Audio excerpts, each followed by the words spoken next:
we found out only because an internal watchdog group broke the story that there may have been thousands more families separated before the 2,800 that the government never told us about, the court, the public, or Congress. We've finally gotten the list of names from the government, and it's approximately 1,600 more families that are separated. And we don't even know if that's the complete list back to the Trump administration inauguration. But those are 1,600 families we'll now have to find and search all over the world for. We hope that some of those families have been able to reunite through self-help mechanisms, but we suspect many, many of them have not. Camilo joins me now. Camilo, what does this new number mean, and will these families be reunited? Thanks for having me, Nikki. So the Trump administration told a federal court today that it separated 1,500 families that it previously had not disclosed to the court or the public or Congress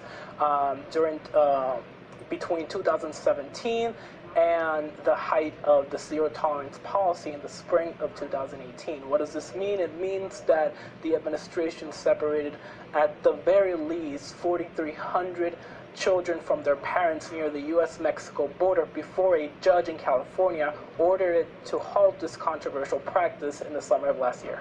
There are a lot of numbers, so just to clarify for us, how many separations have there been in total? Right, so we knew before today that under the zero tolerance policy, the Trump administration separated approximately 3,000 parents from their children near the U.S.-Mexico border.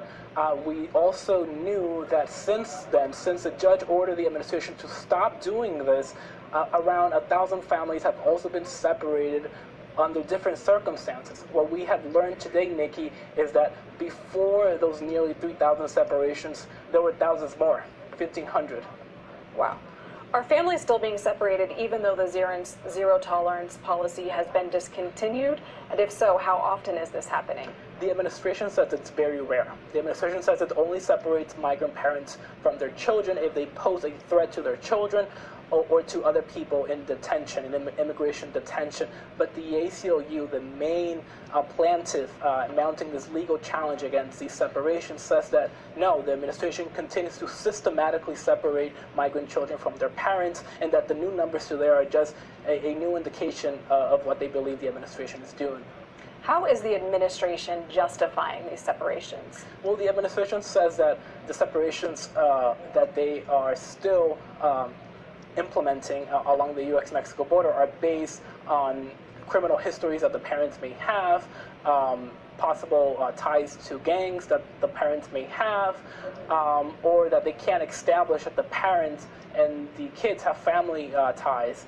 But again, you know, the ACLU and other immigrant advocacy groups say that some of these allegations are unfounded, dubious, and that some parents are giving misleading information by U.S. officials that, you know, the U.S. uses to separate them from their children. Why were these additional separations unknown to the public until now? We don't know.